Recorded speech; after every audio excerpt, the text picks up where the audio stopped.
রিলেশনশিপে থাকলে তোমাকে প্রবলেম ফেস করতেই হবে।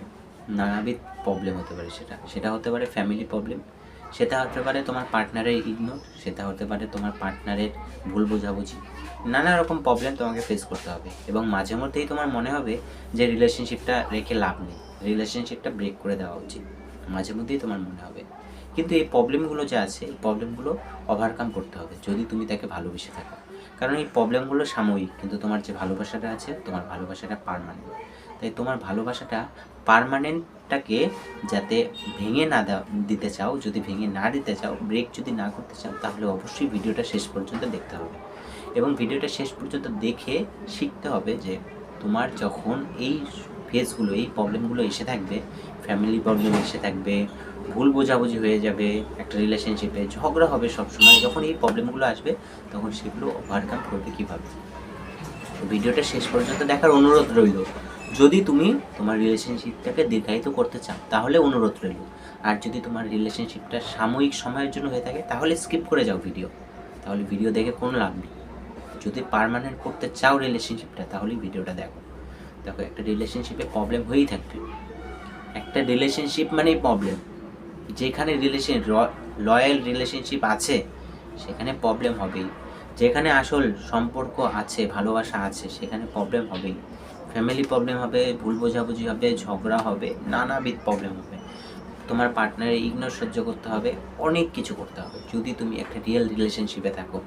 আর যদি তোমার রিলেশনশিপটা হয় সাময়িক সময়ের জন্য, মানে সময় কাটাচ্ছি কিছুদিনের জন্য, তারপরে আবার ছেড়ে চলে যাব, নতুন একজন ধরবো, যদি এরকম হয়ে থাকে তাহলে এই ভিডিওটা তোমার জন্য না। আর এই ভিডিওটা দেখেও না, এখনই স্কিপ করে চলে যাও।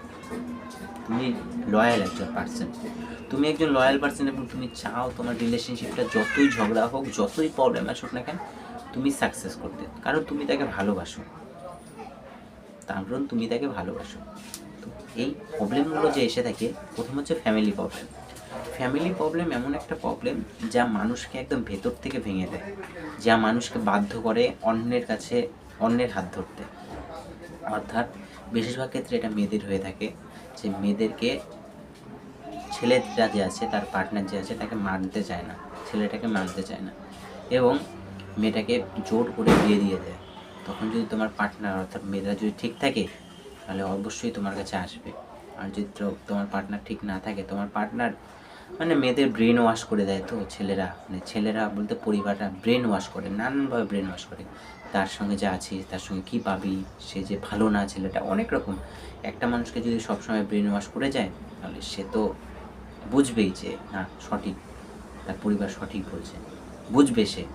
কিন্তু তোমার পার্টনার যদি তোমাকে ভালোবেসে থাকে, তোমার পার্টনার যদি তোমার প্রতি লয়াল থাকে, তাহলে সে বুঝবে না, যতই ফ্যামিলি বুঝায় না কেন। মানে ওপর থেকে যদি ভগবানও নেমে আসে, ওপর থেকে ওপরওয়ালাও যদি নেমে এসে বোঝায়, তাও তোমার পার্টনার তোমাকেই চাইবে যদি সে লয়াল থেকে থাকে।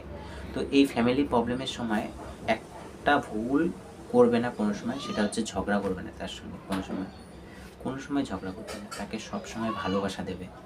কারণ সে একদিকে প্রবলেম ফেস করছে তোমাকে নিয়ে অলরেডি প্রবলেম ফেস করছে। এখন যদি তুমি তাকে ভালোবাসা না দিতে পারো, তুমি তাকে এই মনের মধ্যে এই বিশ্বাসটা না জাগাতে পারো যে আমি তোর জন্য সবসময় আছি, যতই প্রবলেম হোক না কেন আমি তোর জন্য আছি, তাহলে তো সে ভুল ডিসিশন নিয়ে নেবে না।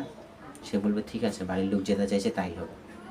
তো যখন ফ্যামিলি প্রবলেম হবে তখন তুমি চেষ্টা করো তাকে ভালোবাসা দেওয়ার, তুমি সবসময় তাকে ভালোবাসা দাও, তখন তুমি সবসময় তাকে কেয়ার করো, সব সময়, কোনো সময় তাকে ডিপ্রেশনে যেতে দিও না।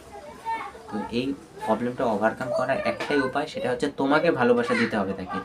যদি সে তোমাকে ভালোবাসে তাহলে তোমার ভালোবাসাটা সে বুঝবে, আর যদি সে তোমাকে ভালো না বেশি থাকে তাহলে বুঝবে না ভালোবাসা, তাহলে তার ফ্যামিলি যেটা বোঝাবে সেটাই বুঝে নেবে এবং সে অন্যের হাত ধরে নেবে, অন্যের হাত ধরে নেবে। জানি এটা শুনতে তোমার কষ্ট হচ্ছে, তোমার পার্টনারকে তুমি অন্যের সঙ্গে দেখতে পারবে না, আমি জানি। তার জন্যই আজকে এই ভিডিওটা করা, তোমার জন্যই এই ভিডিওটা করা, যাতে তুমি এই ভুলগুলো না করো। যখন ফ্যামিলি প্রবলেম হবে তখন কখনোই তাকে কোনো রকম ডিপ্রেশন দেবে না, কখনোই না, তাহলে রিলেশনশিপটা খারাপ হয়ে যাবে। 2 নম্বর হচ্ছে ঝগড়া। একটা রিলেশনশিপে ঝগড়া হবেই, স্বাভাবিক। ঝগড়া হওয়ার পরে অনেকেই এটা করে দেয় যে ব্লক করে দেয়, ব্লক করার পরে কোনো রকম যোগাযোগ রাখে না। যখন ঝগড়া হবে ব্লক করে দেবে, স্বাভাবিক এটা। বিশেষ করে মেয়েরা ব্লক করে দেয়। ছেলেরা ব্লক করে কিন্তু একটু পরেই খুলে দেয়, কিন্তু করেই না, বেশিরভাগ ছেলে করেই না ব্লক। তো যারা করে আর কি, কিন্তু একটু পরেই খুলে দেয়। যদি ব্লক হয়ে যাও চেষ্টা করো অন্য মোবাইল দিয়ে তাকে SMS কল করতে না। চেষ্টা করো এড়িয়ে চলতে সেই মুহূর্তটা। একটু পরে চেষ্টা করো কিছুক্ষণ পর সবুর করে অল্পক্ষণ দাঁড়িয়ে 2-3 ঘন্টা, 4-5 ঘন্টা, 6 ঘন্টা দাঁড়িয়ে তারপরে অন্য মোবাইল দিয়ে কল করা। যদি সেই মোবাইল দিয়ে ব্লক করে দেয়, তারপরে আর কোনো নাম্বার দিয়ে তাকে কল বা মেসেজ করো না, ডাইরেক্ট গিয়ে তার সঙ্গে দেখা করো। একদিন পরে ডাইরেক্ট গিয়ে দেখা করো, ফেস টু ফেস। মোবাইলে টেক্সে তুমি কোনো দিনও তোমার যে এক্সপ্রেশন, তোমার যে ইমোশনটা আছে কোনো দিনও বোঝাতে পারবে না। তখন চেষ্টা করো তাকে সামনে গিয়ে কনভিন্স করো।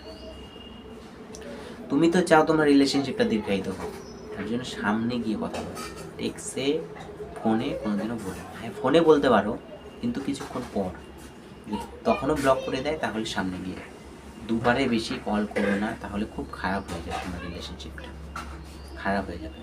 3 নাম্বার যে প্রবলেমটা ফেস করে থাকে সেটা হচ্ছে ইগনোর। প্রত্যেকটা রিলেশনশিপে প্রত্যেকে ফেস করে থাকে। এই যে ঝগড়ার পরিবর্তে ইগনোর আসে, ইগনোর করতে একটা সময় একটা রিলেশনশিপ শেষ হয়ে যায়। তো ইগনোরটা তোমাকে ফেস করতেই হবে, মাঝে মধ্যে ফেস করতেই হবে। ঝগড়া যখন হবে ফেস করতেই হবে। ইগনোর সহ্য করে যে তুমি ভুল একটা ডিসিশন নিয়ে নেবে যে আমি তাকে ছেড়ে দেবো, কোনো দিনও করো না। এটা প্রবলেম সলিউশন না। ছেড়ে দেওয়াই প্রবলেমের সলিউশন না। ধরে রেখেও অনেক কিছু করা যায়। 3 নাম্বার যে সেটা আছে ইগনোর। এই ইগনোরে আসলে অনেক রিলেশনশিপ ছেড়ে দেয়। তো ছেড়ে দেওয়া সলিউশন না। চেষ্টা করো কিছুদিন বিরত থাকার, তারপরে আবার তার সঙ্গে কথা বলো, দেখবে সে আর ইগনোর করছে না, সে তোমার গুরুত্বটা বুঝতে পারবে। যদি সে ভালোবেসে থাকে, বারবার একটাই কথা বলি, যদি ভালোবেসে থাকে। ভালোবেসে না থাকলে তার কোনো ফারাকই পড়বে না। তুমি আছো, তুমি নেই, কোনো ফারাক পড়বে না। তো আজকে এই ভিডিওটার মাধ্যমে তোমাদেরকে সতর্ক করার চেষ্টা করলাম, যাতে তোমার রিলেশনশিপটা যদি এরকম প্রবলেম ফেস করে থাকে, তুমি যাতে কোনো ভুল সিদ্ধান্ত না নাও, যাতে রিলেশনশিপটাকে শেষ করে না দাও, এর জন্য তোমাকে সতর্ক করার চেষ্টা করলাম। আশা করি ভালো লেগেছে। যদি ভালো লেগে থাকে একটা লাইক করবে, এবং এরকমই লাভ রিলেটেড ভিডিও, তোমার সম্পর্ক রিলেটেড ভিডিও যদি আরও পেতে চাও, তার চ্যানেলটা সাবস্ক্রাইব করবে। তো আজকের জন্য এই পর্যন্তই। দেখা হবে আবারও এক নতুন ভিডিওতে, নতুন এক আলোচনার সাথে। ততক্ষণ ভালো থাকবে, সুস্থ থাকবে। ধন্যবাদ সকলকে।